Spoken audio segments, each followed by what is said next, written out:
ఎట్లా ఉందో చూడండి దోపిడీ. అలా అయితే థియేటర్లు ఖాళీ అవుతాయి. టికెట్ స్నాక్స్ ధరలపై సుప్రీంకోర్టు సీరియస్. నీళ్ళ బాటిల్కు 100 రూపాయల. ఏమన్నా లజ్జసిగ్గు ఉన్న అదులా? అబ్బా అబ్బా అబ్బా. నీళ్ళ బాటిల్కు 100 రూపాయలు, కాఫీకి 700 వసూలు. వాయ్యా వాయ్యా వాయ్యా. ఇక చూడండి, కాఫీకి 700.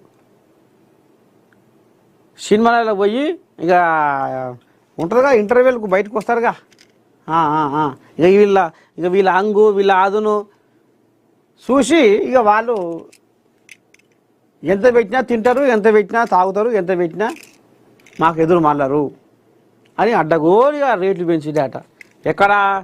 సినిమా థియేటర్లల్లో.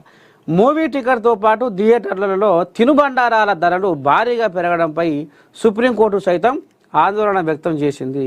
ప్రస్తుతం ఒక సినిమాకి 1500 నుంచి 2000 వరకు ఖర్చు అవుతుంది.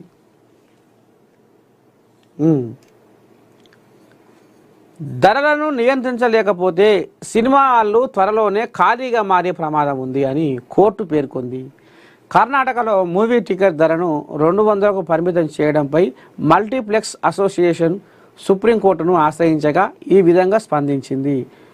మల్టీప్లెక్స్లు సినిమా టికెట్లతో పాటు ఆహారం పానీయాలకు వసూలు చేస్తున్న అధిక ధరలపై సుప్రీంకోర్టు సోమవారం ఆందోళన వ్యక్తం చేసింది. ప్రేక్షకులు థియేటర్లను సందర్శించడం కొనసాగించడానికి ధరలను సహేతుకంగా ఉంచాలని పేర్కొంది. ఒక్క నీళ్ల బాటిల్కు 100, కాఫీకి 700 వసూలు చేస్తారా? కర్ణాటక హైకోర్టు విధించిన కొన్ని షరతులను సవాలు చేస్తూ మల్టీప్లెక్స్ టికెట్ల ధరలను 200కి పరిమితం చేస్తూ రాష్ట్ర ప్రభుత్వం తీసుకున్న నిర్ణయాన్ని నిలిపివేస్తూ మల్టీప్లెక్స్ అసోసియేషన్ ఆఫ్ ఇండియా ఇతరులు దాఖలు చేసిన పిటిషన్లను జస్టిస్ విక్రమ్నాథ్ మరియు జస్టిస్ సందీప్ మెహతాతో కూడిన ధర్మాసనం విచారించింది.